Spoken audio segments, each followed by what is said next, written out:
ঢুকে পড়লাম বিষ্ণুপুর জঙ্গলের ভেতরে। এখন বাজে সকাল 6:30, আর এই সকালবেলাতেই আমরা বিষ্ণুপুর জঙ্গল পার হচ্ছি। অসাধারণ পরিবেশ, রাস্তার দুধারে জঙ্গল, তার মাঝখানে রাস্তা, আর সেই রাস্তা দিয়ে আমাদের গাড়ি এগিয়ে চলেছে।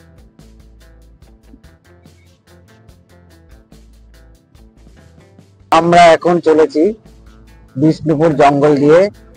এই যে দেখো হরিণ,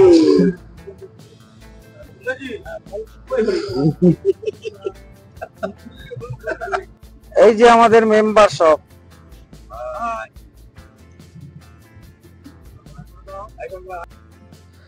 এখন 2025 সাল, আর এই 2025 সালে দাঁড়িয়ে আমরা যদি 20 বছর পিছনে ফিরে দেখি, তাহলে এই বিষ্ণুপুর জঙ্গল খুব একটা সুবিধাজনক ছিল না।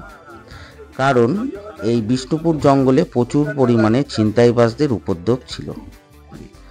এখন আর সেই ছিনতাইবাজদের উপদ্রব নেই বললেই চলে।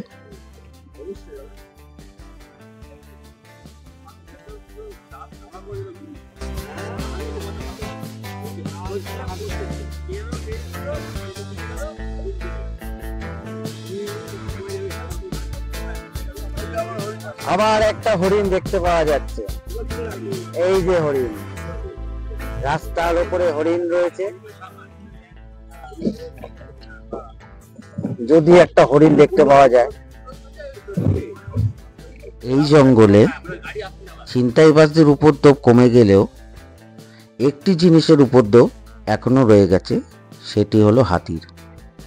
হাতির দলেরা হুটহাট করে দল বেঁধে রাস্তার উপরে চলে আসে।